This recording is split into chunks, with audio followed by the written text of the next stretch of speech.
Gravando. Ok, alright. Go ahead, man. Já vamos lá, então, bom dia, pessoal. Inicialmente, pedir desculpa ali pela questão dos atrasos técnicos, a gente estava com uns probleminhas, agora a gente já conseguiu resolver. Inicialmente, eu gostaria de agradecer o André ali, toda a equipe que ajudou com o andamento das reuniões no período que eu não tinha chegado. E agora a gente vai dar início com o sotaque paraense, espero que vocês me entendam, tá? Qualquer dúvida é só levantar a mão e perguntar. Só pedir para a Elrin, que será a tecla SAP. Isso, a professora Erin está por aí, ela pode ajudar. Vamos relembrar um pouquinho do cronograma, né? O cronograma da aula de hoje está para a continuidade do assunto de escrita científica. A gente vai ter aula com a Marcela. Marcela, tá tudo ok por aí já, né, Marcela? O assunto é títulos, autores, resumo, e a parte um, que foi dividida entre um e 2, né? E depois a gente vai ter, na sequência, as apresentações de artigo com o Lucas Fontoura. E depois a gente tem o terceiro ato, que eu adoro essa palavra, inclusive, que é fazer as análises de subgrupo ali dos artigos, né? Então, é dessa maneira que a gente vai se organizar e eu vou abrir a fala, acho que para o professor, né? Alguém quiser falar antes da gente começar. Sério. Obrigado. Bora! Obrigado, Henrique.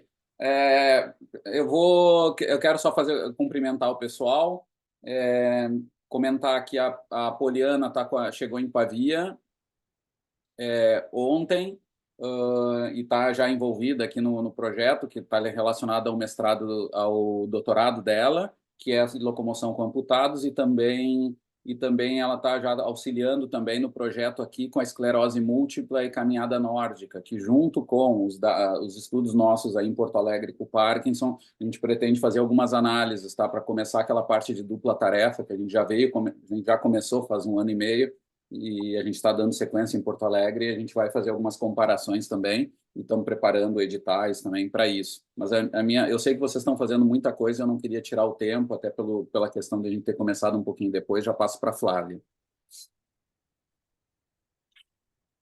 Bom dia a todos. Hoje a gente está. Eu estou feliz aqui de ver o Pará em peso,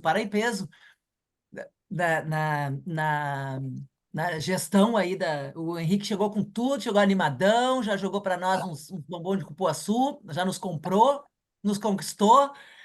E a gente, como eu comentei, a gente teve semanas bem intensas, teremos ainda semanas bem intensas. O time já está tratando dados e trabalhando com as imagens do Senta Levanta e o TC10. E a gente ainda está lidando com os dados de 2022, 2023, para entrar com o pé direito agora com tudo que vem pela frente em 2024. Então, não vou falar muito, só vou dizer que a gente está aí em muita expectativa para esse ano e também de ouvir os colegas no dia de hoje. Tudo contigo aí, Então é Henrique. isso, eu acho que o professor pode dar início, professor? Sim, então vamos lá, acho que a gente começa com o Marcelo, né, Marcelo? Tudo ok aí? Tudo contigo, arrasa.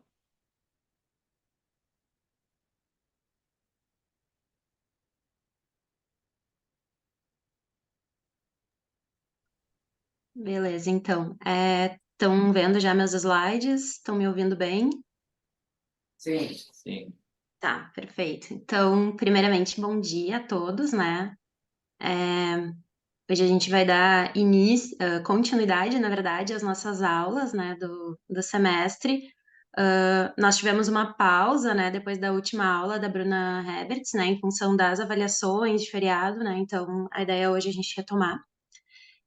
Então, para aqueles, né, que não me conhecem bem, eu sou a Marcela Zimmermann Cassal, eu sou doutoranda, né, do Locomotion, último ano de doutorado, orientada pelo professor Leonardo Tartaruga e co-orientada, né, pela professora Flávia.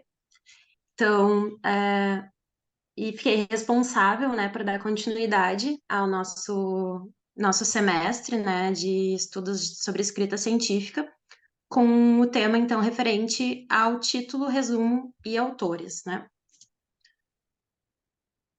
Então, só apresentando, né, antes de mais nada, o nosso plano de aula, né, então, conforme a gente combinou, a ideia é uma aula de duração de 30 a 40 minutos, né, a forma de avaliação é através da participação, né, então espero que vocês aí também participem, né, tem alguns momentos da aula que A ideia é vocês participarem, trazerem também questões e experiências e visões de vocês, né? Principalmente a galera da graduação, né? Que está, às vezes, iniciando esse contato com a escrita científica, com a leitura também de artigos, né? Então, o objetivo da aula é auxiliar na escrita científica qualificada para publicação, né, em periódicos nacionais e internacionais. Então, só relembrando, nós tivemos algumas semanas atrás a nossa primeira aula do semestre, né, com a Bruna Hebritz, mestranda. Então, a aula da Bruna foi essa iniciação à escrita científica. Então, para a gente relembrar um pouquinho, né, ela abordou alguns temas bem importantes, né, e nos trouxe esse panorama geral. Então, falando algumas questões referentes aos fundamentos da escrita científica, né, da importância, como que a gente consegue organizar as ideias, né? Porque é muito importante que antes da gente, de fato, começar a colocar essas ideias no papel, que a gente consiga organizar elas para elas fazerem sentido, para depois a gente, de fato, conseguir começar a escrita. A Bruna trouxe algumas questões importantes também sobre a linguagem, né? Tempo verbal, termos científicos que a gente usa, alguns cuidados para cada uma das etapas, como que a gente pode organizar essa escrita e também a característica e estrutura em si, né, de um estudo científico. Então, eu trouxe, né, esse lembrete, na verdade, porque algumas das coisas que a gente vai falar hoje a Bruna já introduziu na aula passada, né? Então, vai ser importante a gente relembrar de algumas coisas que ela falou e também pensar, né? Porque quando a gente pensa, às vezes, em uma aula de título, resumo, autores, parece uma coisa muito simples, né? Da gente pensar, é só o título, né? É só o resumo, mas, na verdade, em termos de pesquisa científica e principalmente de busca de dados, né? Quando a gente for lá nos sites de busca, né? São partes do nosso estudo que eles têm uma importância muito grande, principalmente para que os leitores eles consigam chegar a selecionar o nosso artigo, decidir ler nosso artigo, né, dentro dessa busca. Então, a primeira coisa, né, que a gente pensa em termos de um estudo, no geral, é por onde que a gente começa, né? A gente organizou ali as nossas ideias, a gente tem, já coletou nossos dados, né? A gente chegou na etapa de fato, começar a escrever nosso artigo, né, nossos estudos, e a gente se pergunta, né, por onde a gente começa? Porque quando a gente faz uma leitura de um artigo, esse artigo ele tem uma ordem, né, tem uma estrutura cronológica, como a Bruna mesmo trouxe, né, então a gente tem o título, a gente tem os autores, a gente tem o resumo, a gente passa para a introdução, material e métodos, no normal, né, algumas revistas mudam um pouquinho essa ordem, passamos para a apresentação dos resultados, a discussão e a conclusão, né. Mas não necessariamente a hora que a gente vai escrever o nosso artigo, a gente precisa seguir essa mesma ordem, né? Por quê? Porque essa leitura ela também precisa ser lógica quando o leitor, né, acompanhar o nosso artigo. Então, pergunto para vocês, né, para quem aí talvez ainda não escreveu nenhum estudo, ou para quem aí já tem mais experiência, quando vocês começam a escrever um estudo, por onde vocês começam o artigo de vocês? A introdução, geralmente. Conseguiu ouvir, Marcelo? Aham. Quem que falou pela introdução? Eu. Eu Bom, quem? Tá Lucas pequenininho para mim. Tá, beleza. Então tá. O Lucas falou introdução. Alguém começa por um local diferente, a escrita do artigo? Talvez pelo objetivo, eu acho. Tá. Eu preciso de um problema, eu começaria pelo problema da coisa. Não, Tá. isso não é escrito, isso aí é Não é a escrita do projeto. A gente está falando já da apresentação dos nossos Eu resultados, né? Do começaria nosso pela artigo final. introdução. Eu começaria pela introdução também. Tá. Mais alguém? Eu começo pelos métodos. Tá, ótimo. Isso daí tem vários. Léo, tu começa por onde? Pela conclusão. Tá. Então vamos lá, a gente tem várias respostas, né, diferentes. Então, o que é importante, né? Quando a gente se depara, né, com todos os dados, né? Então, quando a gente chega no momento da gente escrever nosso artigo ou nossa tese, né, nossa dissertação, nosso capítulo, a gente tem uma série de informações que a gente precisa passar para quem for ler, né? Seja nossa banca, seja mandar para o orientador, né? Nosso rascunho inicial, seja pensando lá no leitor, né? Que vai ler depois já da publicação. A gente tem uma série de informações que a gente precisa conseguir passar, né? Então, desde a questão ali introdutória do nosso tema, né? Passando pelo que a gente fez, quais eram nossos objetivos, né? O que a gente pretendeu pesquisar, que métodos a gente utilizou, como que a gente processou esses dados, né? Que tipo de estatística a gente usou até mostrar de fato, né, quais resultados a gente obteve e escolher a melhor maneira de apresentar esses resultados também, discutir esses resultados, né, trazendo, relacionando esses resultados com a nossa metodologia, né, com os nossos objetivos, com as nossas hipóteses, com o que mais a gente tem de conhecimento, né, com que relações a gente consegue fazer com outros estudos, para apresentar a nossa conclusão para o nosso leitor, né? Mas o que acontece, né? Quando a gente começa a escrever, a gente tem que pensar que, na verdade, a gente precisa que o nosso artigo, ele faça sentido, né? Então, é como se a gente fosse contar uma história, né? Então, o que a gente está contando, introduzindo lá no início, precisa conversar com o que a literatura traz, precisa conversar com o nosso objetivo, com os métodos que a gente usou, com os nossos resultados e com a conclusão que a gente chegou, né? Então, a gente não pode ler um artigo, começa lendo a introdução e aí imagina uma coisa completamente diferente e quando vai ver essa conclusão ou os resultados estão completamente dissociados, né, disso que a gente apresentou no texto. Então, para isso, a gente tem que fazer com que esse texto ele tenha, né, um sentido lógico para que o leitor, ele não pegue caminhos errados e vá parar, né, chegar em conclusões totalmente diferentes, né, do que a gente está apresentando no nosso artigo. Então, se a gente começa, né, o nosso texto lá na nossa introdução, por exemplo, sem a gente pensar na nossa conclusão final, né, sem a gente pensar nos resultados que a gente vai apresentar, pode ser que a gente acabe muitas vezes chegando numa tentativa e erro, né, ou num documento final em que talvez essa introdução ela não converse direito, né, com a conclusão. Isso porque quando a gente começa a escrever o texto, a gente tem vários caminhos, né, várias hipóteses de caminho até a gente chegar numa conclusão assertiva. E a gente está muito acostumado, né, assim, na nossa linguagem brasileira, né, de estudos, que às vezes a gente dá muita volta para chegar numa determinada informação ou numa determinada conclusão. E quando a gente chega lá, principalmente nos periódicos internacionais, na revisão por pares, muitas vezes, inclusive, é uma das coisas que são solicitadas que esse texto ele seja objetivo, né, que ele seja assertivo. Então, para a montagem dessa aula, eu assisti muito, né, acompanhei muitos estudos do Volpato, que também são leituras interessantes da gente fazer, né, o Volpato é um professor que estuda muito a questão da escrita científica, ele tem um canal no YouTube também que fala desses estudos, e ele usou uma relação muito interessante, né, que é como se o nosso artigo, ele fosse aqueles desafios de labirinto lá, né, que a gente fazia quando criança, que a gente tem ali o nosso início do artigo, né, que é o nosso título, a nossa introdução, e a gente tem que levar o nosso leitor a chegar de forma objetiva até a nossa conclusão, né? Então, se a gente tem vários caminhos lá do título, a gente pode acabar, né, chegando num caminho sem saída, ou não chegando exatamente onde a gente quer chegar. Então, nesse caso, pensando, né, nesse desafio, qual é a melhor maneira de vocês conseguirem acertar de primeira o caminho correto, né, sem ficar rodeando, sem ficar, né, numa tentativa e erro? Qual seria a melhor maneira de resolver esse desafio? O que vocês acham?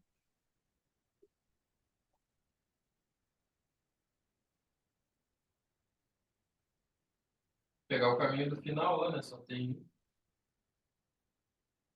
Uhum. Isso. Então, alguém mais quer comentar? Eu imagino, né, seguindo esse raciocínio dele, que o final, na verdade, representa, de certa forma, os resultados. Então, partindo do pressuposto que, tendo os resultados estatísticos, né, das nossas coletas, dos nossos objetos de estudo, a gente consegue desenvolver o texto, né, introdução, né, enfim, em cima desses resultados. né? Porque é meio incoerente a gente escrever algo antes de ter um resultado. Talvez o estado da arte daquele assunto, sim, que é mais amplo. Mas quando a gente vai, de fato, escrever o assunto, a discussão, enfim, os resultados têm que estar de acordo com o que vem. Então, os resultados, acho que dá base para todo o resto do artigo, né? Uhum. Perfeito. Esse raciocínio que realmente, assim, lendo, né, as obras dele, assim, para mim faz sentido. A gente não está falando aqui de uma ordem de raciocínio, a gente está falando de uma ordem de escrita mesmo, né, de colocar para o papel. Então, a maneira mais fácil da gente não cometer deslizes, ficar nessa tentativa e erro, às vezes escrever um texto que uma etapa do trabalho não converse com outra, é como vocês falaram, é a gente começar por essa mensagem final, né? Que seria a conclusão, na verdade. Não é que eu vou escrever o texto da conclusão antes, né? Mas a conclusão é o quê? É justamente a conclusão que a gente tira com base nos nossos resultados, né? Então, além de ter os resultados, coletei, rodei estatística. Eu preciso olhar para aqueles resultados e entender aqueles resultados, né? Então, antes de eu começar a escrever, o Volpato ele traz essa relação do quanto é importante que a gente olhe para os resultados, a gente entenda o que que eu quero dizer com o meu trabalho, né? Que conclusão eu quero trazer com o meu trabalho. Sabendo dessa conclusão, tu sabe aonde que tu quer levar o teu texto, né? Então, a conclusão ela é justamente essa junção objetiva dos nossos resultados baseado no nosso conhecimento prévio, né? Do nosso conhecimento teórico. Então, ele faz essa relação, né? Então, ele fala isso, né? Que muito mais, muito antes da gente colocar as ideias no papel, a gente precisa entender nossas ideias antes de fato colocar elas, né? Então a gente precisa organizar essas ideias. Coletei, organizei meus dados, processei meus dados, né? Organizei lá em gráficos, tabelas. Às vezes a gente faz vários gráficos, tabelas que talvez nem vai para a versão final do artigo, mas que nos servem para olhar para esses resultados, para entender esses resultados, para entender onde que a gente quer chegar com esses resultados, né? Então como que eu vou escrever a minha introdução, por exemplo, né, ou definir o título do artigo sem saber o que que meu artigo concluiu, né? Eu não posso deixar para olhar para os meus resultados só no momento que eu vou botar os meus gráficos, né, botar minhas tabelas. Eu já tenho que previamente saber o que que esse meu trabalho traz. E para isso é muito importante que a gente faça essa organização prévia, né? Então, antes de eu começar a colocar meu artigo no papel, começar a escrever minha introdução, né? Eu paro, respiro, olho para os meus dados, né, e tento concluir. Então, o que que esse trabalho ele traz de informação mais importante, né? Então, qual é a conclusão que eu quero chegar? Quais ou as conclusões que eu quero tirar desse trabalho, né? Porque a partir disso vai ser mais fácil também da gente conseguir discutir com lógica esse trabalho, né? Para a gente não ficar um parágrafo vai para cá, outro parágrafo vai para cá. Então, a gente segue uma linha de raciocínio dentro disso porque a gente sabe o que que a gente fez, qual era o objetivo principal do trabalho e onde que a gente chegou com tudo isso. Então a gente consegue, né, direcionar, fazer esse fluxo de leitura. E outra dica, né, importante que é dada é que antes da gente de fato feche esse documento final, para a gente expor oralmente esse trabalho, né, para o grupo, para os colegas, né, de pesquisa, para o orientador, porque toda vez que a gente discute os nossos resultados, a gente também acaba tendo uma visão diferente, né? Então a gente consegue organizar esse raciocínio, né? Então a gente fala qual é a melhor maneira da gente dominar um assunto, é a gente ter que passar ele para outra pessoa, né? Então, a partir do momento que tu consegue explicar teus resultados, é sinal que tu realmente está conseguindo entender teus resultados, né? Então, às vezes, por questão de prazo, de tudo, a primeira vez que a gente expõe oralmente nosso trabalho é quando ele já está pronto, né? Mas, na verdade, eles trazem essa dica, o quanto seria importante a gente reunir, né, enquanto grupo de pesquisa, apresenta os resultados antes de escrever o restante do artigo, né? Porque aí a gente já tem considerações que vão facilitar depois essa visão geral, né, dos resultados da nossa conclusão, para que a gente escreva as outras etapas, tá?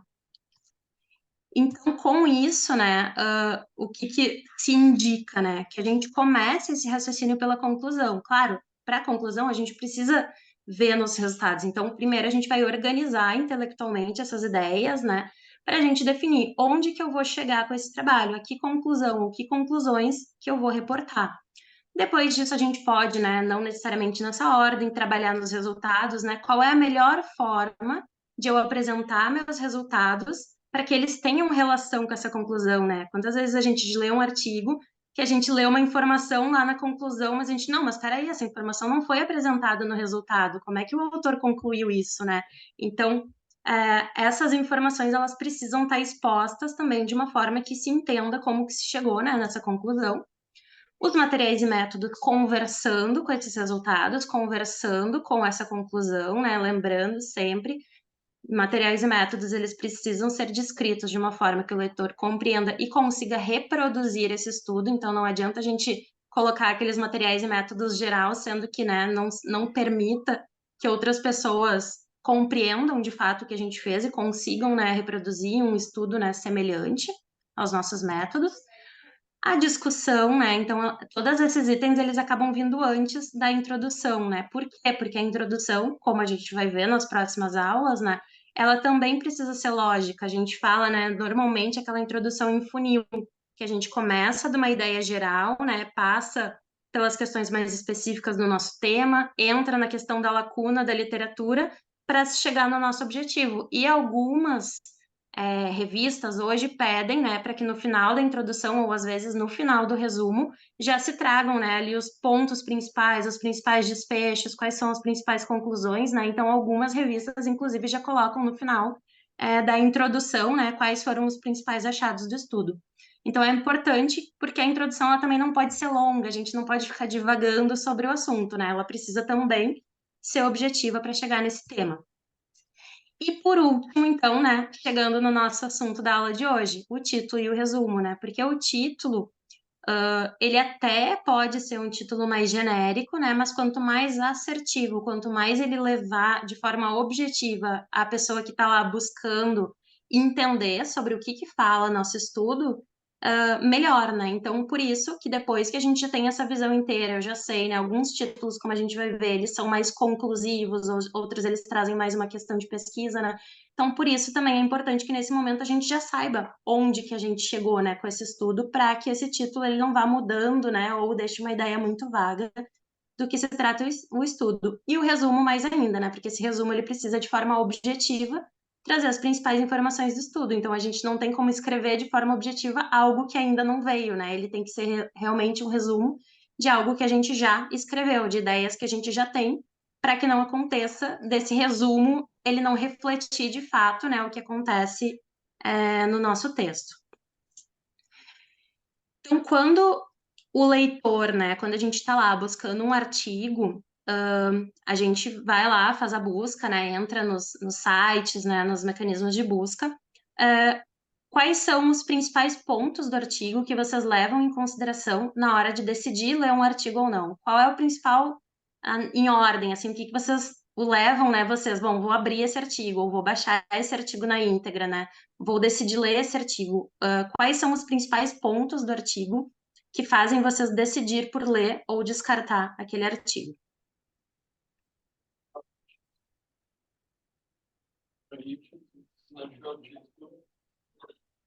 Tá ouvindo? Alguém repete O aí que eu Lucas não... Fontoura disse que é o título.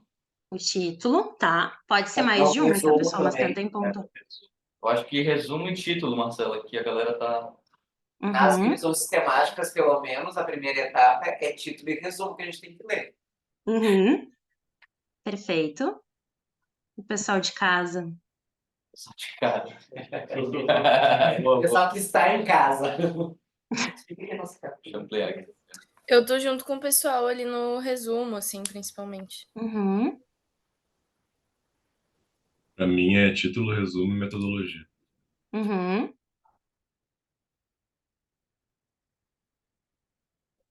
Então, tá. Então é mais ou menos nessa ordem, né, pessoal? A gente faz a busca, a primeira coisa que a gente se depara é o título do estudo, né? Então, se é um título nada a ver, normalmente a gente já descarta, né, esse artigo, ou se nos deixa na dúvida, a gente passa para o resumo, normalmente, né? Dificilmente a gente vai ler, abrir lá um artigo, ler na íntegra, sem nem passar os olhos, né, pelo título e pelo resumo, né? E aí depois varia muito, né? Às vezes a questão metodológica, daí depende muito do nosso objetivo, né? Então, se a gente olha a parte metodológica para ver se assemelha com o que a gente está buscando, né? Se é o tipo de estudo que a gente está buscando. ou, né, tem algumas pessoas que vão lá para as figuras, para as tabelas, para os gráficos, né? Então, eu imagino, o Tarta deve ir lá ver os gráficos, né? Como é que foi apresentado graficamente esses estudos. Então, Na minha revisão sistemática, eu olhava, às vezes, os resultados, os parâmetros, né, as variáveis, para saber se algumas variáveis também era do estudo referente que eu queria ver. E, às vezes, o sim, título e o resumo não diziam muito, mas as variáveis tinham de interesse para mim. Então, isso também me levava a ler o conteúdo na íntegra. isso. Acho que E às dependendo vezes também, isso... Marcelo, dependendo, Pode falar. aproveitando o Alex aqui, dependendo do que tu estiver investigando, as intervenções também é algo importante de se avaliar, né? Nos métodos ali, no design, do setup. Isso. E quando o Alex trouxe a questão do processo de revisão sistemática, né? Então, para quem talvez nunca participou de um processo de revisão sistemática, né? Então, claro, depois de definir ali o PICO, né? Os desfechos, os termos que a gente vai buscar, faz a busca lá, exclui, né, os artigos duplicados. A gente começa pela parte de seleção dos artigos por pares. Então, normalmente, né, uma dupla vai ler de forma separada, né, o título, o resumo desses artigos para descartar os artigos que não entram, né, nesses desfechos do estudo, né? Então, normalmente a gente lê o título, descarta os que o título já descarta, passa para o resumo, né? E aí o Alex trouxe uma informação importante, né? Às vezes tu vai lá para o método para ver qual é o tipo de estudo, para ver quais foram os desfechos, né? Então, às vezes a gente vê que o resumo, ele não nos esclarece muito, né? Quantos estudos a gente pega lá que às vezes a gente lê o resumo, mas a gente fica com dúvida, tá, mas que tipo de estudo é? Esse estudo é observacional? É um ensaio clínico? É uma revisão? Às vezes a gente termina de ler o resumo, não tem nem certeza se é uma revisão ou se é um estudo de intervenção, né? Então, para a gente ver o quanto que é importante, né? Principalmente nessa questão dos mecanismos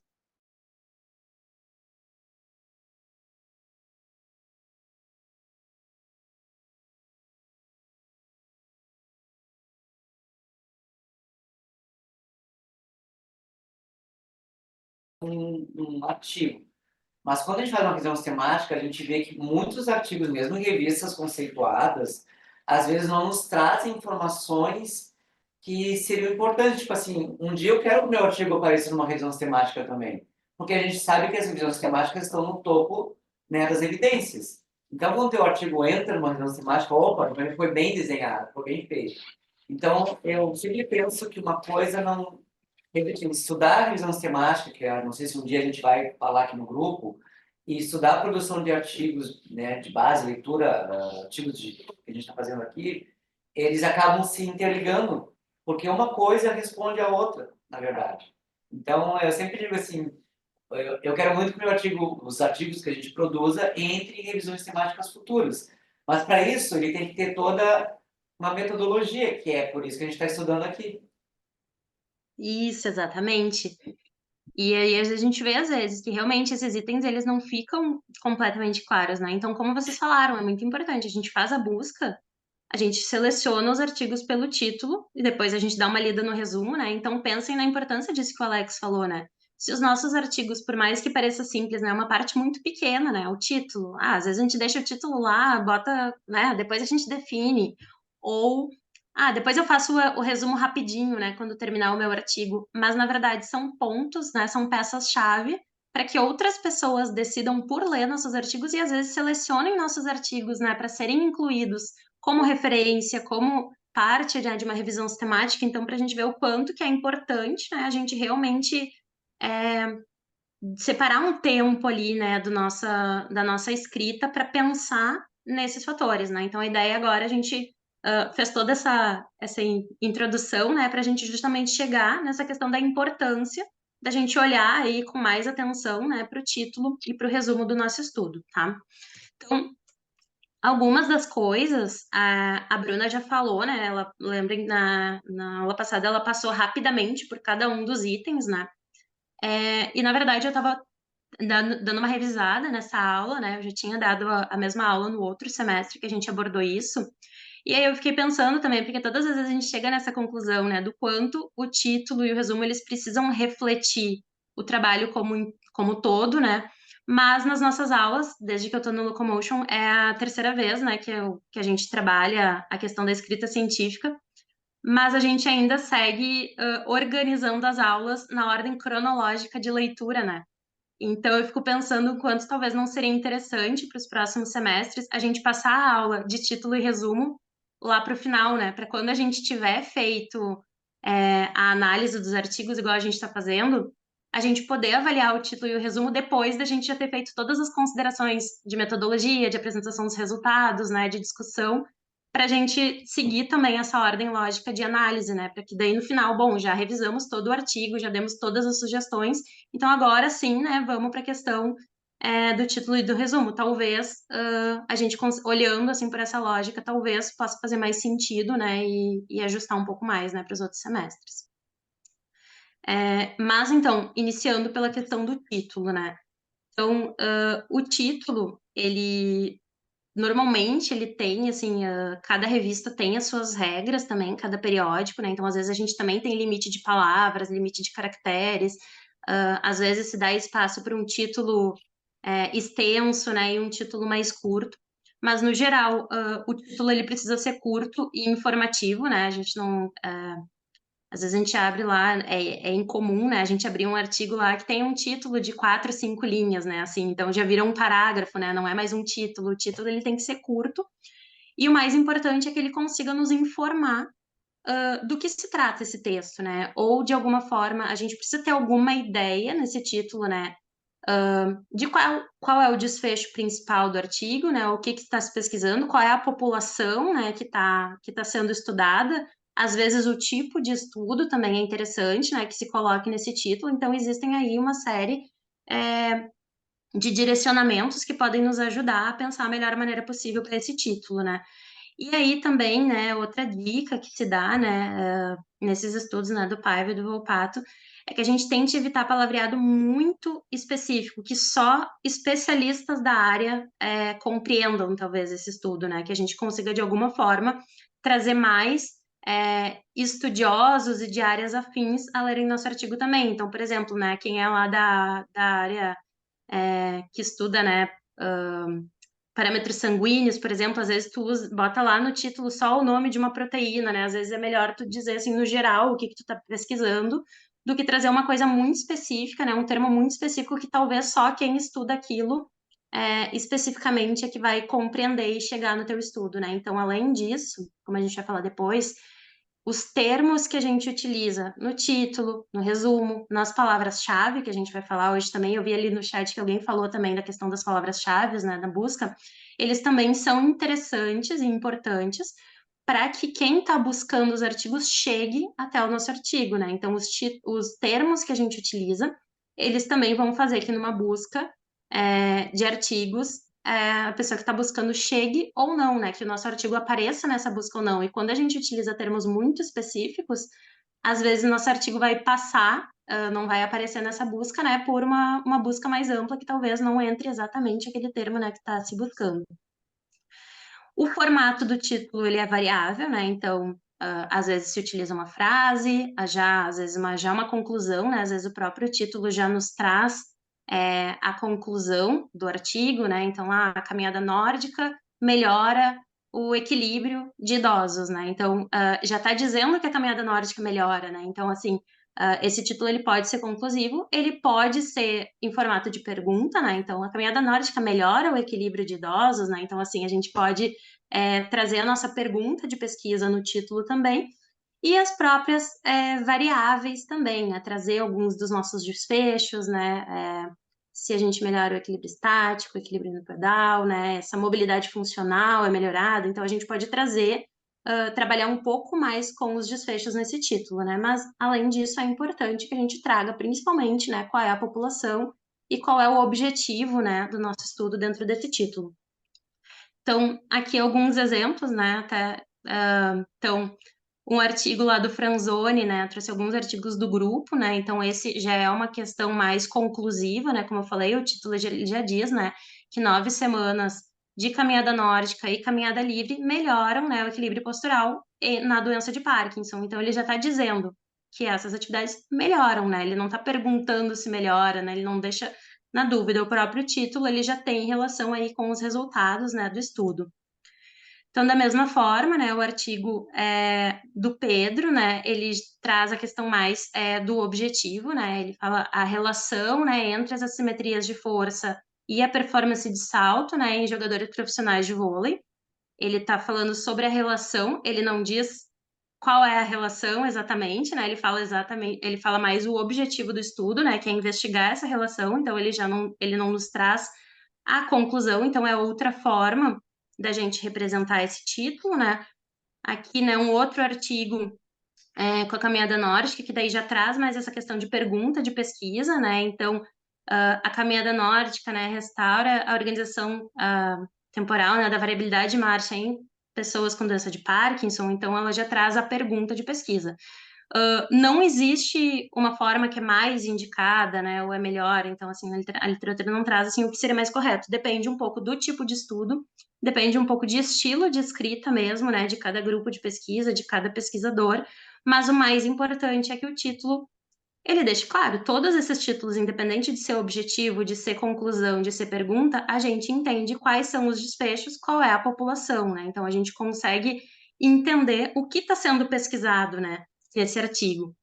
Agora a gente tem, por exemplo, esse artigo, né, que usou como título Exercício Físico e Síndrome Metabólica. O que ele diz para vocês? Sua relação. Mas que exercício físico? Qual é o tipo de estudo desse artigo? É uma revisão? É um ensaio clínico? É um estudo observacional?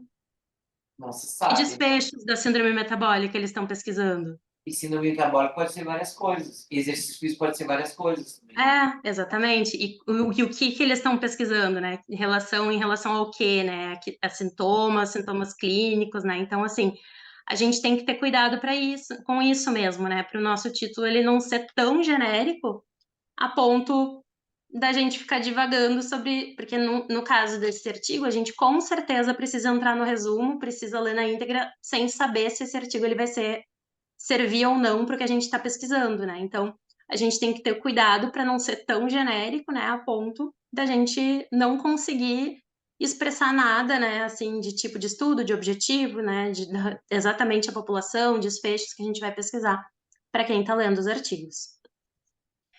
Outra coisa que ajuda muito, né, eu acho que a Bruna não comentou nas aulas passadas, mas são os checklists para reportar estudos, né? Então, a gente tem na literatura os checklists, né, para reportar cada tipo de estudo, e esses checklists, eles trazem uma série de itens que deveriam ser observados, né, para cada etapa do nosso estudo, para cada tipo de estudo, né? Então, a gente tem, por exemplo, o Prisma, né, que trabalha com as revisões temáticas, a gente tem o Consorte para os ensaios clínicos, o Strobe, né, para ensaios, para estudos observacionais. Então, esses checklists, eles nos ajudam muito. Algumas revistas pedem, né, para anexar lá o checklist junto. Então, nas revisões temáticas, né, é quase que obrigatório a gente reportar, né, que seguiu lá o checklist, né, do Prisma, por exemplo. Então, para cada tipo de estudo, a gente também tem algumas indicações do que deve ou não tá, né, nesse título aqui, falando especificamente do título. Então, por exemplo, o Prisma, ele nos traz, né, que o título das revisões sistemáticas, ele tem que identificar o estudo como revisão sistemática, meta-análise ou ambos, né? Então, aqui o exemplo, né, do estudo da Marcela Delabare, né? Então, o que ela traz, né, o efeito da prática de dança na mobilidade funcional, nos sintomas motores e na qualidade de vida de pessoas com doença de Parkinson, uma revisão sistemática com meta-análise, né? Então, para os estudos com ensaio clínico, de revisão sistemática com meta-análise, né, o Prisma, ele indica que o tipo de estudo ele vá no título do estudo, tá? Oi. Eu fiquei com uma dúvida. Às vezes eu vou buscar alguns artigos tipo, de algum tema que eu tenho curiosidade de ler, eu vou no PubMed, e aí ele tem aquelas ferramentinhas de escrever que tipo de estudo tu quer, né? Ele escreve de acordo com o título, ou, sei lá, a pessoa que coloca no PubMed já coloca a tagzinha do artigo, e aí por isso que eu encontro, porque nem sempre está no título. Tipo, Isso é bem importante, Lucas. Eu vou falar um pouco mais depois disso quando a gente falar de palavras-chave, tá? Mas os mecanismos de busca, normalmente, eles fazem uma varredura nos termos do artigo, principalmente título, resumo e palavras-chave, tá? Então, isso também é uma questão importante, né? A gente utilizar termos diferentes que são sinônimos no nosso título, nas nossas palavras-chave, por exemplo, porque a gente amplia as possibilidades no nosso artigo aparecendo no mecanismo de busca, né? Se a gente repete sempre as mesmas palavras, a gente acaba limitando, né? Porque daí só quem colocar aquele termo específico vai chegar no nosso artigo, né? Mas o mecanismo de busca, ele não pega só o título, né? Ele tem outros termos que vão aparecer. Tranquilo? Certo. Tá, beleza. Então, aqui o exemplo, né, da revisão sistemática com meta-análise. Aqui um outro exemplo, né, o CONSORT, que é o checklist para reportar ensaios clínicos, né? Então, ele traz na questão do título e resumo junto, né? Mas aqui destacando o que ele diz no título, né? Para a gente também identificar o ensaio, né? O ensaio clínico randomizado no título do nosso estudo, né? Então, ele também indica que seja utilizado, né?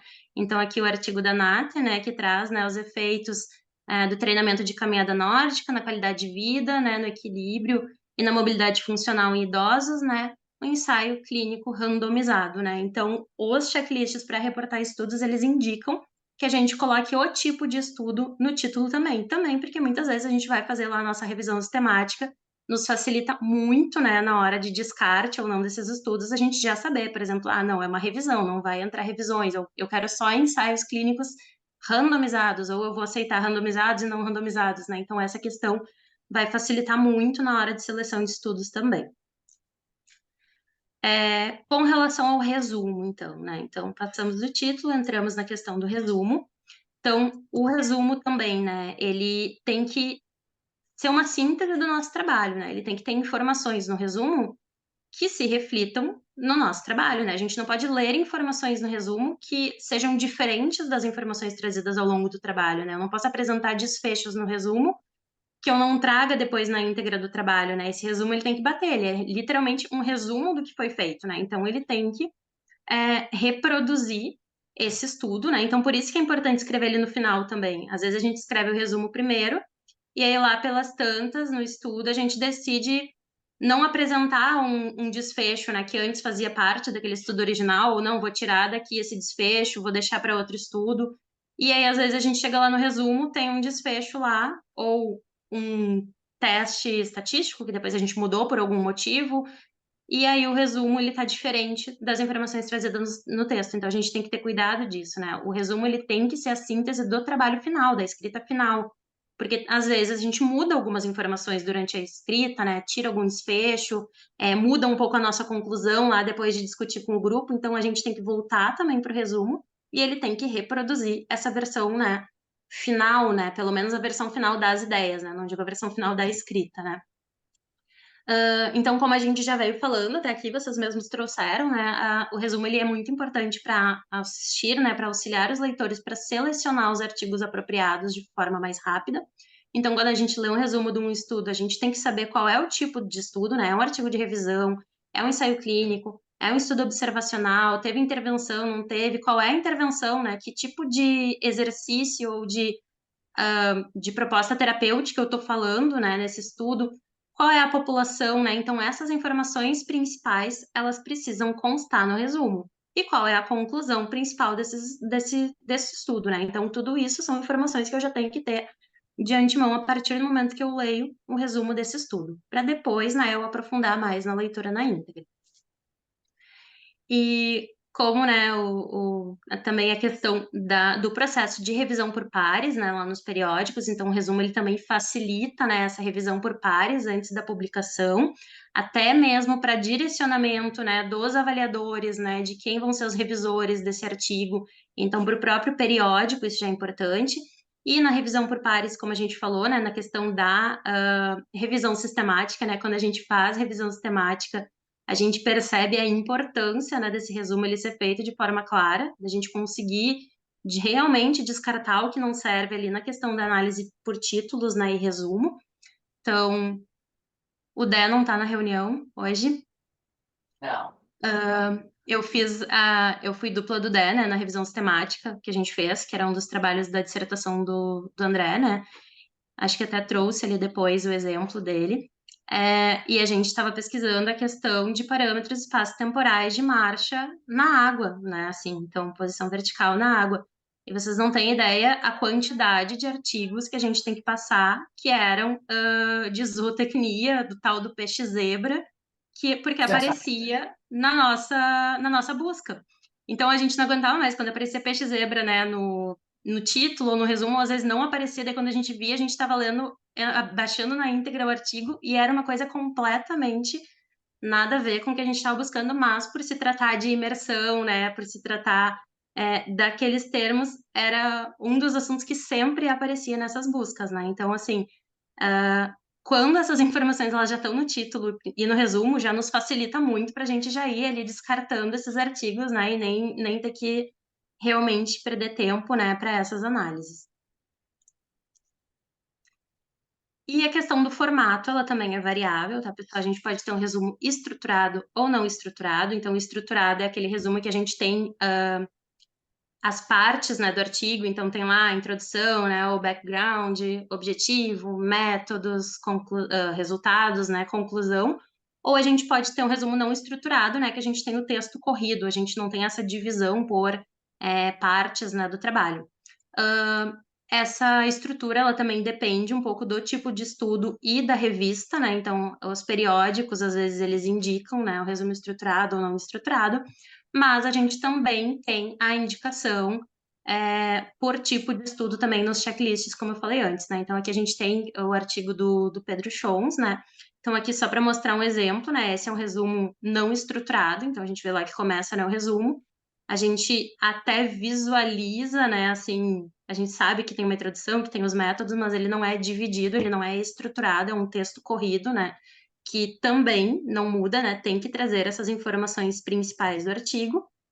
E aqui, né, na revisão sistemática da Delabare, a gente tem um exemplo, né, desse artigo estruturado, né, do resumo estruturado. Então, a gente tem lá o background, a gente tem os objetivos, os métodos, né, os resultados e a conclusão, e as palavras-chave, que a gente vai falar rapidamente depois também.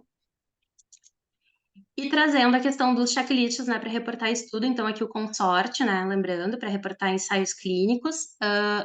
Em relação ao resumo, né, ele pede um resumo com design estruturado, né, trazendo os métodos, os resultados e a conclusão, né, então ele traz algumas questões lá no guia, né, do consorte. Então, por isso, né, quando a gente trata, né, de ensaios clínicos, normalmente a gente segue ali o checklist do consórcio, e o consórcio ele indica esse resumo estruturado.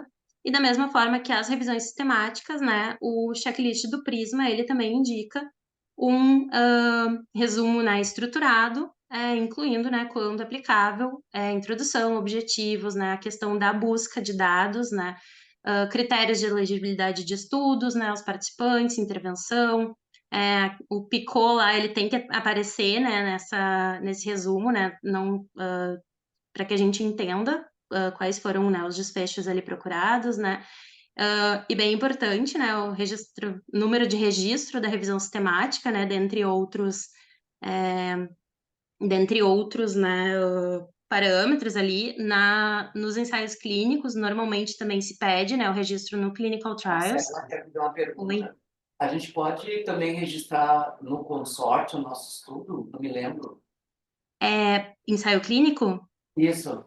A gente registra normalmente no Clinical Trials. E Ah, a ok. gente utiliza daí ali o código de registro, né? Mas apresenta também. Tem uma parte, acho que no checklist do consórcio, que ele pede na parte metodológica.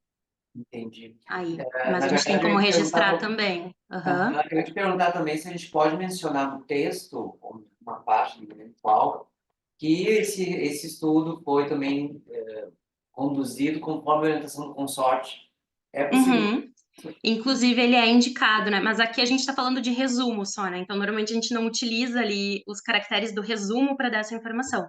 Mas na metodologia, sim, é importante, né? Até porque dá uma robustez metodológica, né, para o artigo dizer que ele foi registrado no Clinical Trials e seguiu as recomendações do consórcio, né? Por exemplo, a gente costuma utilizar e no grupo a gente tem feito bastante isso também, né?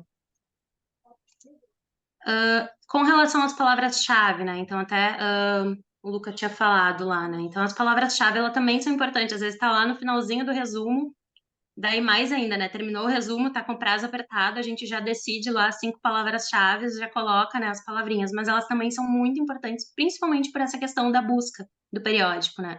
Então, as palavras-chave, ela visa facilitar a recuperação eficiente do conteúdo de um texto para os leitores. Então, a gente coloca palavras-chave, né? Aquelas palavras que representam o nosso estudo.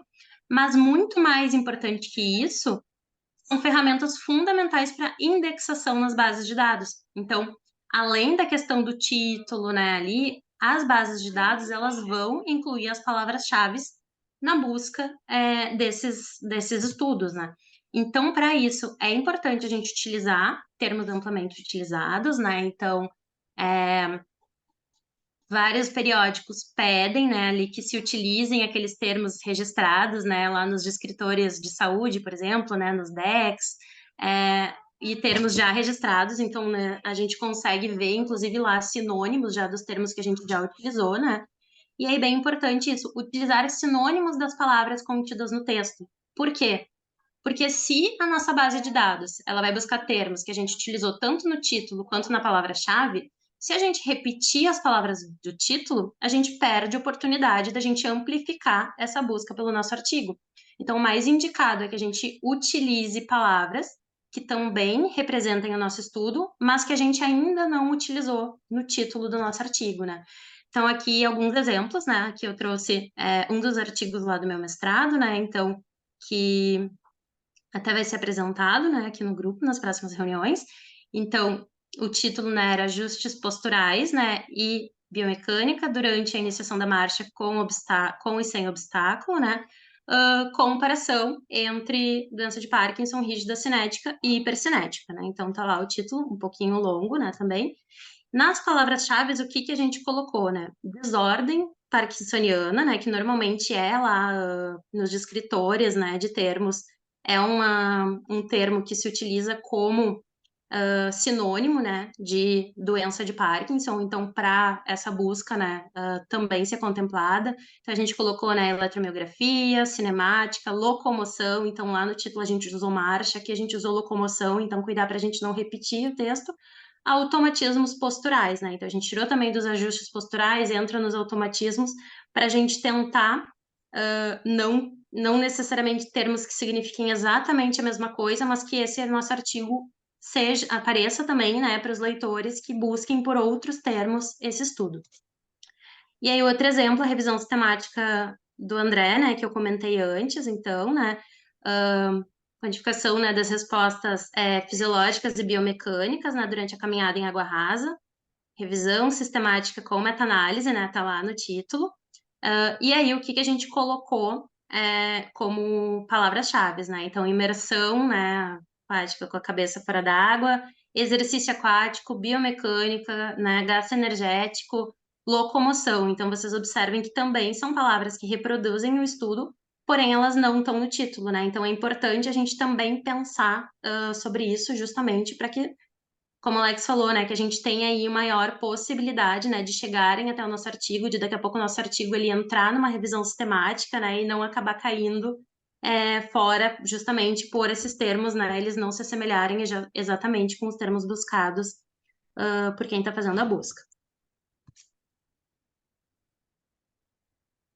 Com relação aos autores, tá? Então, essa parte mais final, a questão dos autores, né, ela não tem muita regra, na verdade, assim, para a gente falar sobre a questão de autoria, né, isso é bem particular de cada estudo, de cada grupo de pesquisa, né, os critérios para a definição de autores, mas de uma maneira geral, né, no mundo científico, quando a gente fala de decisão, de seleção, né, de quem são os autores, a gente entra sempre naquele debate mais ético, assim, né, que discutem justamente o que torna uma pessoa capacitada, né, ou merecedora de ser um coautor ou não, né, de um estudo científico. Então, a gente entra muito nessa discussão.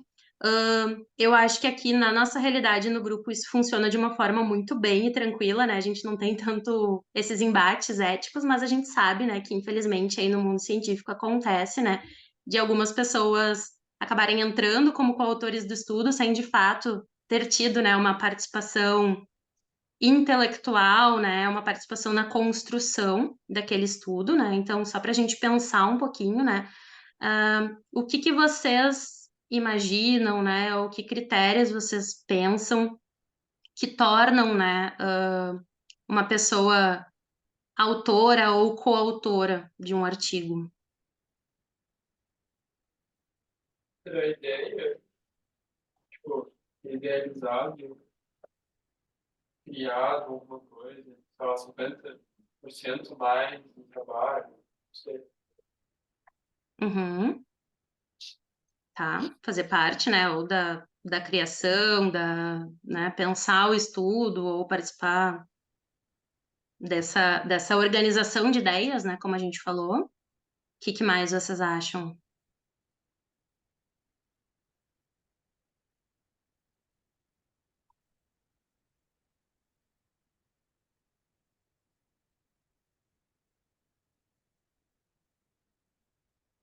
O pessoal tá começando a ficar cansado, né? Tá, e a gente tá Chegando indo pra meio de hora parte... da fome. Já estamos indo para a parte final, né? Então, só trazendo alguns exemplos, assim, né? Às vezes acontece muito, né? Agora vem as coletas do CREM, né? Por exemplo. Então, a gente tem ali 300 e poucos idosos, né, Val, sendo coletados, e uma equipe muito grande, né, de coleta. Então, a gente precisa de muita gente envolvida para realizar aquelas coletas. Participar somente da coleta de dados. Fui lá, ajudei num dia na coleta de dados. Ela garante a possibilidade de ser coautor daquele estudo?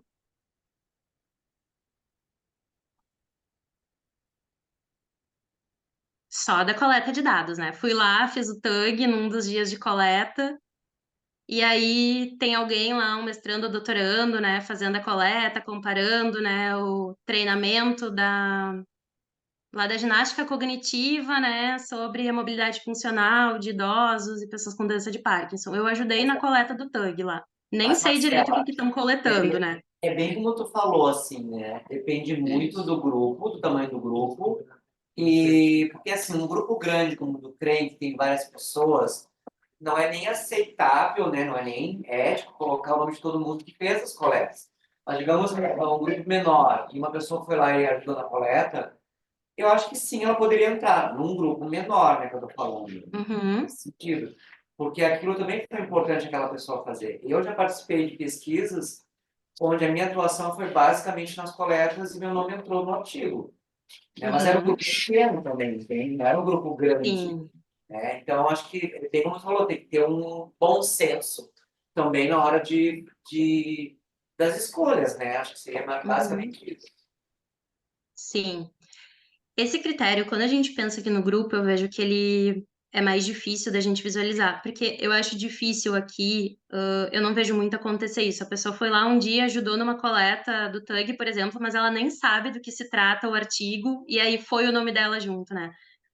Por isso que eu digo que é mais difícil a gente fazer essa relação aqui, porque normalmente foi lá o aluno de iniciação científica, ajudou no TUG. O que a gente faz normalmente? Um processo a partir disso, né? Vem, né, vai me ajudar na questão da análise, vamos entender como que se faz essa análise, né? Participa dessa discussão de resultados, né? Então isso já fugiu de ser só, né? Chegou lá um dia, ajudou a filmar o estudo, né? Então, por isso que a gente diz, né, que só participar, fui lá um dia, coletei, não torna, né, isso exatamente o autor ou o coautor desse artigo, né? Somente isso, eu tô falando somente isso, não vir todo esse processo de aprendizagem depois, que também é um exercício importante, né, para quem está começando na iniciação científica. Rodar a estatística. Tô lá, não faço, né? Tem gente aí, né, que às vezes trabalha com essa questão de, né, estatística, então falar, não sei nada sobre aquele assunto, não sei qual a conclusão vai chegar, só me mandaram lá uma planilha de dados, me pediram para fazer uma GE, rodei a GE, devolvi os resultados. Só rodar a estatística, vocês acham que torna autor desse artigo? É que, é que assim, às vezes GLMSN. assim, eu penso o seguinte, eu acho que isso vai de cada grupo, tanto como você falou agora, a participação de coleta, porque quem faz uma coleta, ok, não, mas há pessoas ou há processos que tem aluno que só está na coleta, mas participa de todo o processo, mas só foi na Uhum, coleta. Aí eu acho que vai muito com o orientador e com o grupo uhum. nesses acordos, até que ponto vai. Ou mesmo com a estatística, às vezes tem uma pessoa que sabe muito bem da estadística, sabe o que está Claro. fazendo, e que talvez sem o apoio dessa pessoa, talvez a análise ou a escolha adequada não seria tão assertiva se não estivesse essa pessoa. Então, eu acho que Sim. agora, se a pessoa vai rodar, mas também está aí sem saber, eu acho que às vezes isso é complicado dar um sim ou não tão determinante, porque isso vai depender das circunstâncias. Hay pessoas que sabem muito, estão muito preparadas para isso, para ajudar-nos na escolha certa. Isso. Então, Eu Perfeito, para concordo mim é Diana. que É difícil bem dar um sim ou importante, um não né? Porque é isso que a gente determinante. diz, rodar estatística. Tem gente que trabalha com estatística, nem faz parte do grupo, não é nem daquela área, só roda os dados e devolve, né? Isso é muito diferente da gente ter, por exemplo, alguém, né? Ah, não sei muito de estatística, mas tem, né, o André ali no grupo, né? O Lucas, vou lá, vou discutir meu estudo. Olha, meu estudo é esse, esse, esse. Qual tu acha que seria o melhor método estatístico para eu utilizar? E a pessoa roda a estatística e te ajuda a partir dessa estatística discutir esses resultados, entender esses resultados. Isso daí já muda, né? A gente é diferente. Então, assim, esse bom senso ele é extremamente importante, né? Da gente entender eu queria colocar essa mais ainda. construção intelectual em cima, né? Desse É isso que estudo. eu queria te colocar também aqui para tu, né, apesar de não ser o mais determinante para entrar no artigo, a gente tem que ter essa reflexão, né? Porque às vezes, como eu disse, eu participei das coletas, mas foram vários dias de coletas. Então foi imenso. Isso. Por exemplo, coletar sangue, né? Foi o que fui fazer pipetagem, fazer separação, nos estudos da Rochelle, da pessoa do grupo do CRU. E o que eu acho que é importante a gente pensar? Que às vezes também tem um cegamento.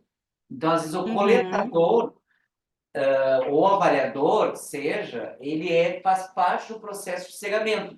E o cegamento também dá peso para um estudo. Então, é isso que a gente tem que pensar na hora de fazer quem entra e quem não entra, né? Não pode ser uma coisa Isso. tão dura, né? Não, não, mas eu não digo dura. Eu digo justamente, é para a gente gerar essa Desculpa, discussão, né? da Exatamente isso. polêmica. Por exemplo, tu tá lá, tu tá ajudando na coleta, mas tu, né, tu sabia do que se tratava o estudo, né? Quais eram os desfechos, né? Depois a gente tem a parte de escrita, de aprovação, né? Tu tem que estar, se teu nome vai como coautor, tu tem que estar ciente daquele artigo, né? Minimamente, né? Tu tem que, a maior parte das revistas, inclusive hoje manda, né? Tu tem que ir lá dar o aceite que tu tá ciente, né? Que tu concorda com as informações trazidas naquele artigo, né? Então, isso que eu digo, não é realmente uma coisa dura, né? A gente tem toda essa questão de bom senso ao redor, né? E aí, que nem entrou aqui o último item, né? Emprestar materiais, né? Que a gente sabe, às vezes nem sei do que tá rolando lá, eu tenho um eletromiógrafo, usa meu eletromiógrafo, mas bota meu nome lá no artigo, né? Então, isso tudo entra na questão que não basta, por isso que eu disse, não é uma coisa que isso não torna um autor, mas não Prestei meu basta, corpo para pesquisa. não basta só, né?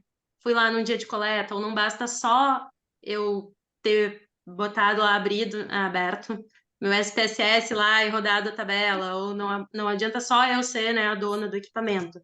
A gente tem alguns atributos que formam um autor ou o coautor. Por isso que eu digo, não é o que acontece, né? Porque eu vejo que aqui a gente tem muito um processo, né? O aluno de iniciação científica, ele participou da coleta, a gente tem uma construção por trás disso depois, né? A gente entende o que está sendo coletado, a gente entende os objetivos, entende os métodos, entende como processar aqueles dados. Então, isso sim faz parte já de uma coisa maior do que só ter vindo um dia de coleta, né, e filmado com a câmera, né, com a GoPro, é isso que eu digo.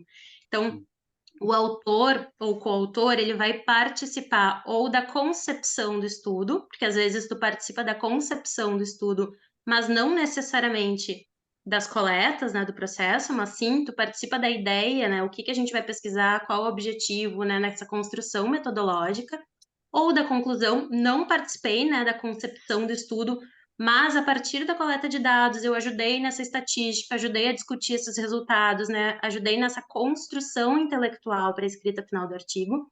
Muito importante, né? Como eu falei, concordar com o estudo, teu nome tá ali, né? Tu assinou, tu tá assinando que tu concorda com aquelas informações. Eu acho que o Então, orientador não tem que entrar. é, então, tu tem que concordar, né? Então, aqui no grupo, normalmente tem esse processo, por mais que seja o ator principal e o orientador trabalhando muito próximo, antes de ser submetido da revista, os outros coautores, eles recebem a versão, eles dão as sugestões, né, na versão final do artigo, porque esses coautores, eles precisam estar cientes, o nome deles está ali, eles estão assinando que eles são produtores daquele conteúdo, né? Tarta? Obrigado, Marcela. Deixa eu fazer um comentário aqui, porque eu achei super legal as falas do Alex e da Diana, né? Super legal. Só que às vezes, só para simplificar, que eu acho que é o que tu está fazendo, Marcelo, tu está fazendo bem, mas eu vou ajudar nisso, né? A Marcela começou com um exemplo muito extremo, um exemplo extremo que não se tem dúvida, que se faz, deveria ser errado, e no grupo a gente aprende assim, aí não tem discussão, assim, da coisa nesse nível, né? A Marcela deu um exemplo diferente que a Diana e o Alex até comentaram, tá? Não estou dizendo que não tinha confusão, mas são coisas diferentes.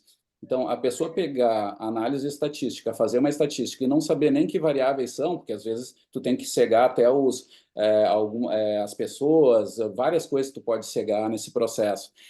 Isso se faz muito entre colegas e é errado, né? Isso é errado completamente. O que se faz é o que a Diana comentou até, aí é outro exemplo, não era o exemplo da Marcela. A Marcela estava dando um exemplo muito simples, muito claro. A pessoa recebe, não sabe nem o que está acontecendo, manda e nem sabe quando é que está publicado, né? A Elren até fez um comentário que já aconteceu com ela uma coisa dessas, que não fica bem nem para Elren, no caso, né? Já aconteceu comigo, acontece às vezes, mas tem gente que trabalha de outro jeito. Esse é um extremo da coisa. Isso não pode acontecer porque isso não é autoria intelectual, isso aí não tem discussão. Aí o Alex também deu outro exemplo que era diferente da Marcela. A pessoa participou e é legal a Marcela dar o exemplo porque é o que a gurizada tá. Eu sei que a gente tem pouco tempo, mas acho super importante porque isso marca até o jeito que a gente faz as coisas. Sobre esse tema que às vezes vocês que estão ali muito, às vezes na coleta, às vezes não entendem toda essa problemática de autoria, assim. E é legal a gente conversar para entender isso sempre, né? E então é o caso, a pessoa fez a coleta só e não sabe do que se trata mesmo, né? Está fazendo, sei lá, uma dupla tarefa, um sentar e levantar e não tem ideia de qual é a pergunta de pesquisa, não leu nenhuma vez o texto, né? Então o exemplo da Marcela era mais fácil, assim. Nesse caso não se tem dúvida, não pode ser autor, né? A pessoa não pode ser autor, não tem fazer isso daquele jeito, que é diferente, que o Alex e a Diana comentaram, não tem dúvida, ali vamos simplificar, isso não pode. Aí depois tem os outros casos, é o que a gente faz, né, Marcelo, que acho que a Marcela também já tinha, Isso. a gente faz, o que a gente tenta fazer? Se a pessoa trabalhou tanto, a gente tenta incluir ela no estudo, né, a gente tenta não, a gente coloca ela para também ler o texto, para auxiliar numa discussão de um ponto, fazer a reunião aqui entre nós e discutir aquele ponto. Então, de alguma forma, integrar mesmo, porque também é injusto, a pessoa participou, fez a coleta, a gente sabe, a gente tenta dar peso para isso também, que é super importante, né? Aí eu fecho meu parênteses, mas só para simplificar isso, porque às vezes para o aluno novo fica meio nebuloso, mas o exemplo da Marcela inicial não se tem dúvida, aquele inicial, né? Aí Isso, Léo. outros são outros. Passo para Isso, você. e aí só até... complementando, eu me lembro do estudo da Elren, quando a Elren estava no mestrado dela. Tu lembra, Elren? Que tu te reuniu conosco, com um grupo que iria te auxiliar nas coletas, na escrita, enfim. E a Elren colocou assim, quem vai participar aqui efetivamente ali nas coletas vai entrar no artigo depois. Então, isso também foi legal. Ela chamou um grupo de pessoas, quem está interessado em ajudar? Eu preciso disso, disso, disso. Então, e quem ajudar, né, todo o caminho, né, até a escrita, né? Por exemplo, tu vai coletar, vai ficar todo o período até a escrita, dar uma olhada no artigo, enfim, tu entra na escrita, no artigo. Então, isso também é uma motivação para quem vai auxiliar, naquele grupo que se fechou para a construção daquele estudo. Então, foi bacana. Isso. Eu sempre uso como exemplo o que a Erin fez naquela época, porque ela chamou essas pessoas, era eu, o Henrique, o Rodrigo Rosa, não lembro se tinha mais alguém, mas ela colocou, quem está aqui, e se ficar até o final do estudo, enfim, das coletas, enfim, vai entrar no artigo. E foi o que aconteceu, todos nós entramos. Isso, mas aí tu entende, né? Bem que o Léo falou, eu dei a simplificação antes, né? Isso aí não é só participou da coleta, né? Eu quis dizer isso, que não basta só ir um dia na coleta, é assim, porque pode acontecer. Foi lá, né? Tô olhando ali do lado do Alex, o Fernando foi lá um dia na coleta, me ajudou. Mas aí, a partir daquele momento, que é o que a gente costuma fazer no grupo, tu traz o Fernando para o estudo. Olha, Fernando, eu vi que tu te interessou, vamos pegar esses dados, vamos. Porque daí tu constrói a partir disso, né? Mas às vezes não é o que acontece, às vezes a pessoa veio lá, bah, preciso que alguém me ajude, vem alguém lá, ajudou, mas é isso que a gente fala. Só participar da coleta não ajuda, essa é a simplificação, né? O extra disso é o que torna coautor, não é a coleta em si, é o extra, o que a gente constrói a partir daí, né? Então, como eu falei, a pessoa tem que participar de alguma forma desse entendimento, né, dessa construção intelectual, né, da nossa discussão, nos diferentes níveis, né? Claro que, né, a construção talvez de quem está começando lá na iniciação científica, talvez a contribuição intelectual não vai ser, né, tão grande que nem a do orientador, que nem a do doutorando, mas nos diferentes níveis existe uma construção, né, uma contribuição intelectual. Isso sim, concordar com o estudo, teu nome está assinado, teu nome está lá no artigo, é tipo um termo, né, tu tá lá, é que tu concorda, né, então assim, isso é muito importante, né, isso que a Erin falou de tu descobrir lá que tu tá num artigo, porque daí é aquela coisa, né, quando tem lá a carta ao autor, é muito fácil, né, ah, mas, né, me botaram nesse artigo, não tem, quando vem as críticas, né, é muito mais fácil, né? Tu, bom, mas só me colocaram, eu não sou autor, né? Não, eu não concordo com o que estava ali, né? Então, todo mundo que é autor tem que conseguir defender essas ideias que estão colocadas ali, né? Então, o último item, né, que aparecia era estar apto a defender a essência do trabalho perante a comunidade científica na área.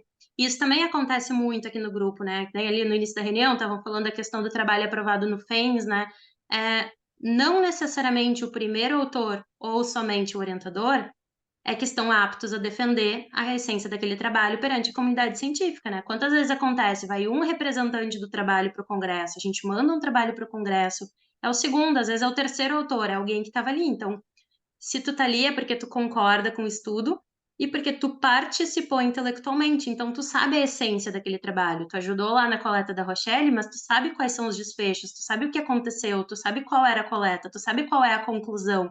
Então tu participa, né, dessa visão intelectual, tu consegue defender ele para a comunidade científica, né? Então isso é o mais importante. Então esses 3 itens eles precisam estar como um todo, né? Isso não quer dizer que tu iniciou tua participação na coleta, tu pode participar em diferentes etapas, mas tu tem que ter essa visão do artigo, essa compreensão, concordar com o estudo e conseguir explicar e apresentar ele para outras pessoas e defender O os artigo, pontos de vista. e o artigo vai circular o mundo inteiro, né? Por muitos anos, inclusive. Então, volte e meia, alguém vai te acessar, seja o primeiro autor ou o último autor, para perguntar sobre aquele artigo. Quantos de nós, às vezes, recebe dessas revistas predatórias, quer publicar, por que eles acessaram aquilo? Porque eles viram nosso nome em artigos, né? Então, como a gente estava falando, né, a construção de um artigo, ele é um trabalho em equipe, né? Dificilmente tu vai chegar lá num artigo de um autor, né? Porque a gente sabe que ciência a gente não faz sozinho, né? Minimamente tu tem que ter outras pessoas e um grupo por trás para essa construção intelectual, né? Então, na verdade, o que faz esse estudo é um conjunto de pessoas que fazem diferentes funções, mas que todas elas são essenciais para que a gente consiga cumprir esse objetivo, né? Cumprir esse desafio, né? E aí, só para a gente tornar menos séria, né, a apresentação aí, é importante a gente saber que, apesar de tudo isso, da gente seguir a ordem correta, da gente discutir os dados, da gente ter clareza, dificilmente, né, a nossa primeira versão vai ser de fato a final, né? Então, quando a gente mandar para o orientador, a gente vai ter o final 2, né, final comentada, final com a correção, a gente vai ter várias versões, até de fato a gente chegar na nossa versão final, né? Então, a escrita, ela é um treino também, né? Então, a gente precisa desenvolver essa habilidade de escrita, né? E mesmo assim, a gente sempre vai ter aí esses desafios, né? Vai ter que voltar, vai ter que trabalhar, às vezes já não aguenta mais ler aquele artigo, por isso que é tão importante também a gente ter outras pessoas no grupo que participam dessa construção intelectual, né? Para trazer visões diferentes, e contribuições diferentes. Então, muito obrigada pela atenção. Espero ter contribuído aí com os estudos do grupo. Era para ser meia hora, mas ficou tão interessante que passou a hora da aula. E foi muita baita aula. participação. Parabéns, viu? Parabéns, Marcela, pela aula. Nós gostamos muito aqui. Eu tava... Pessoal, é muito interessante a apresentação, Marcela. Eu tenho uma pergunta, e é uma pergunta mais com o fim de conhecer experiências de vocês, e incluso a pergunta para a própria Marcela, para o professor Leonardo, para a professora Euren, para todos que já têm um caminho andado muito mais longo em questão de escrita científica. Para vocês, começou a pergunta para a Marcela, na prática, quando você senta a escrever, realmente você consegue manter essa ordem e começar pela conclusão? Então, não exatamente, né? Porque a gente tem, assim, por exemplo, a parte metodológica, né? A gente já sabe a nossa parte metodológica, a gente já escreveu lá no projeto, a gente já tem essas ideias, né? Mas antes da gente começar a estudar no grupo, eu costumava também não ir pela ordem, né? Introdução, e aí eu comecei a ver isso, assim, principalmente a discussão, por exemplo. Se eu não sei a minha conclusão, tu fica divagando na discussão, porque, né, se tu já sabe qual é a conclusão, tu sabe da onde tu parte, da onde tu quer chegar, né? Então tu conseguir até direcionar uma ordem de que aspectos tu vai pegar para chegar lá, eu acho que isso torna a coisa realmente mais fácil, assim, né? A gente ter essa visão da onde a gente quer chegar. Não significa que eu vou escrever a conclusão primeiro, mas eu sei a minha conclusão primeiro, né? Ou parte dela, pelo menos a ideia de conclusão geral. E estendo a pergunta para os demais, como na prática, na vida real, vocês conseguem escrever o artigo como tal? Eu passo a palavra para a professora Elren. Elren, que não está sempre aí com a gente, vamos valorizar também que ela está aí. A Belinha vai participar junto comigo. Bom dia, pessoal. Primeiro, parabéns, Marcela, pela aula. Foi muito rica, muito interessante, né? Muito legal as discussões. Sempre a gente aprendendo aqui com vocês. Quanto à pergunta da Di, geralmente o ideal é realmente ter os dados, né, depois, né, de analisados, a gente olhar esses dados, o que eles nos trazem de mensagem, quais são as mensagens principais. E aí vai para a linha que a Marcela colocou, né, saber o que os meus dados eles mostram, qual é a minha mensagem que eu quero passar com esses resultados. E aí traz a discussão, né? E aí, por último, eu faço a introdução, resumo e título. Mas acho que tendo esse resultado bem claro, bem delineado, a gente consegue traçar uma boa discussão e aí fazer o caminho inverso, que foi o que a Marcela mostrou na aula dela. É isso.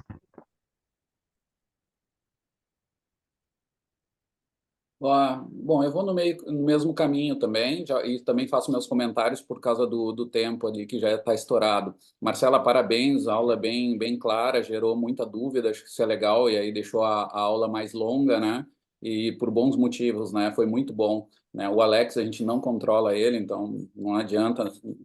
Tô brincando. É muito bom isso aí gera discussão, gente, embora a gente tenha só essa questão do tempo para controlar. Mas o que eu queria comentar, talvez, que seja útil, assim, da escrita, toda essa divisão, eu acho que ela é super boa, tá? Mas eu tô ouvindo vocês e tô lembrando da história de cada uma de vocês, de cada um de vocês, assim, nos processos de dificuldade ou não.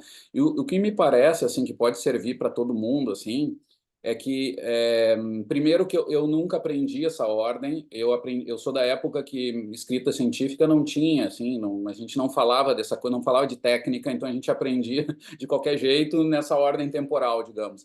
E eu até hoje tenho esses problemas, assim, e eu aprendo a cada coisa, eu aprendo a tentar usar melhor essas técnicas, embora eu tenha aprendido, eu faça de outro jeito. Eu faço de uma maneira muito confusa. Então, não quero nem comentar para os alunos, senão não é muito contraproducente. Mas o que eu acho que é importante nesse processo, que eu achei muito legal, acho que tem todo sentido, eu acho que a gente tem uma ciência forte nesses processos.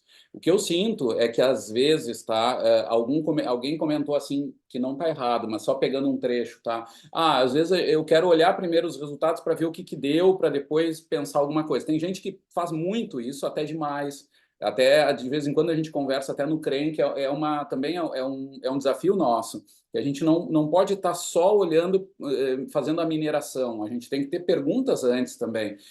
Não é sempre assim, não é total, porque depois a gente olha e arruma as coisas. Mas a gente tem que fazer bem as perguntas anteriores, assim. Eu sinto que às vezes a gente atropela esses processos. E aí, quando vai para escrever nessa ordem, a gente se sente a falta de fôlego também por causa desses processos anteriores. Porque, independente de tudo isso, tem um projeto já escrito, né? Deveria ter um projeto, deveria ter perguntas muito claras, bem feitas antes, né? Para chegar nessa escrita. Então, eu acho que isso às vezes, eu sinto que falta fôlego para fazer uma boa escrita também, dessa parte de conceito, assim. Mas eu adoro ao longo dos anos que a gente vem fazendo isso, essa ordem me faz muito sentido mesmo. Me faz muito sentido mesmo. Eu queria só confirmar que eu acho muito legal. Embora eu não faça 100% assim, né? Às vezes eu faço de outro jeito, mas é muito fácil, assim. Se vocês que estão aprendendo, se puderem fazer sempre assim, vai ajudar bastante.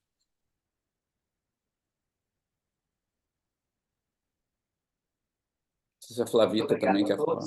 Professor, a gente estava conversando com o Alex aqui e tem que saber como é que a gente vai organizar, porque como começou atrasado, e aí ficou pendente a apresentação do Fontes ali, e a discussão do intragrupo, né? Segundo e terceiro ato vão ficar pendentes aqui. Eu acho que Por que ele canta quando ele fala segundo e terceiro ato? Ele acho legal, eu declama. gosto de enfatizar, entendeu?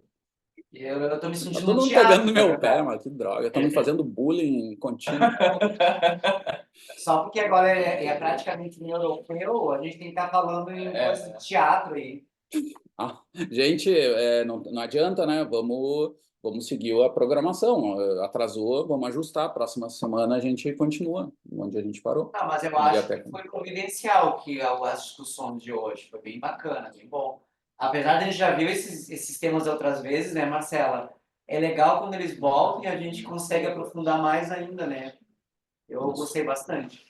Muito bom. Então fica para a próxima aula, prof, a apresentação do Fontes, daí adiciona, quer começar antes ou vai tentar aglutinar tudo no mesmo horário? Como é que vai funcionar? Não sei, tá todo mundo preparado para 10h30, meio-dia, né? Assim, vocês acham que não é arriscado botar às 10 da manhã? Porque eu sei que todo mundo Mas se vocês verem que não tem problema, por mim não tem, mas tem que ver se todo grande grupo pode, né? Pode. Eu acho que não. A minha sugestão é empurrando, né, para frente. Também acho, eu estou de acordo com vocês. Acho que vale a pena ir empurrando e tentando fazer mais atenção com os tempos, né? Você falou, começar às 10. Professor, vocês podem? Professor, aqui o povo pode às 10. Iniciar às 10 semana que vem, e aí a gente vai levando até onde der para terminar. 3 da tarde, quem sabe ali. Brincadeira. Brincadeira. Desde que a gente coma tacacá, pode ser. Então, por mim, tudo bem, pode ser. 10 horas, então, próxima reunião. Tá bom? Marcela, parabéns pela aula, mais uma vez estava ótima. Obrigada, obrigada as contribuições. A oportunidade de aprender muito.